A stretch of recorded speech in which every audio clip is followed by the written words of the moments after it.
Sympathy creates separation. That's the problem. Not always, but often the person we're offering our sympathy to is someone we care about and want to have a deep connection with. So why do we do something which creates separation? Empathy, on the other hand, connects us deeply with the other person. So why do people choose sympathy over empathy? I guess the simple answer is offering sympathy is easy. It's easy and quick to say, I'm sorry for your loss. However, being empathic is not easy. It takes effort and practice.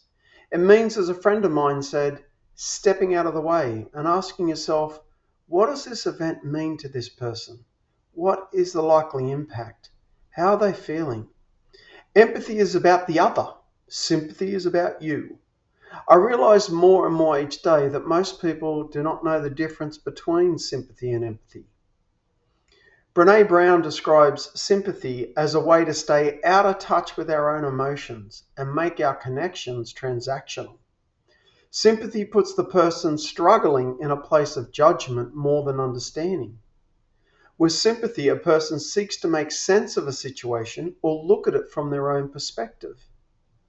When a person is being sympathetic, they may give advice, ask questions, or look upon someone with pity.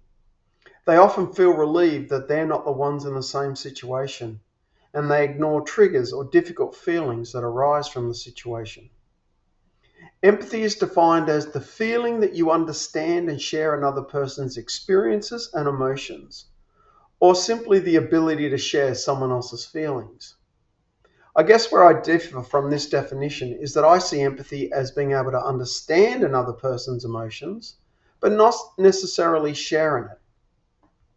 Empathy is not easy. It requires a tremendous amount of vulnerability to listen without judgment and see yourself in another person's struggle. Empathy can be uncomfortable, especially when you're supporting someone in a dark time. See, when we relate with empathy, we give the other person space to own their emotions and feelings. We reflect on what they are feeling and provide a safe space for all emotions, even negative ones. When we relate with sympathy, well, we move into problem-solving mode. We have ideas and judgments about how the person feels and what they should do. And this not only minimizes the person's problems, but it ignores their feelings.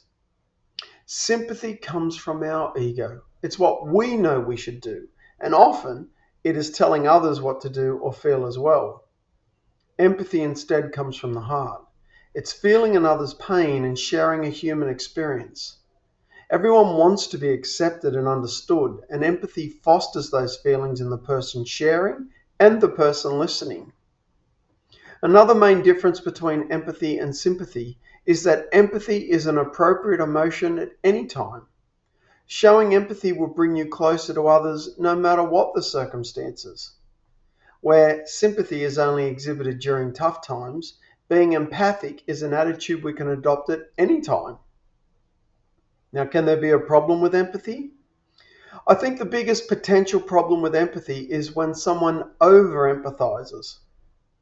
A patient asked me yesterday, how do you sleep at night after listening to people's traumatic stories all day long? And I replied, because I'm conscious that their story is not my story. I'm clear on what's mine and what's theirs. I've clearly defined boundaries which I don't cross. Do I get triggered at times? Sure, but then I do my own inner work to reduce the impact of those triggers. But at the end of the day, I leave work at work. I never make it my business to worry about stuff outside of my control. I know I've done what I can for people. I leave the rest to God.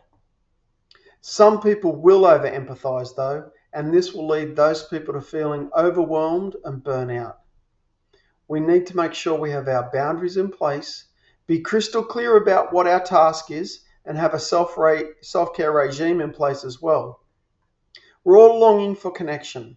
People are hungry to be understood, and empathy has become a bit of a lost art.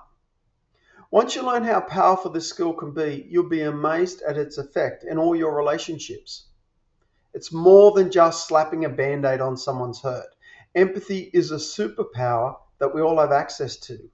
It has the ability to help us connect with others, reduce conflict, and build stronger relationships. Try it.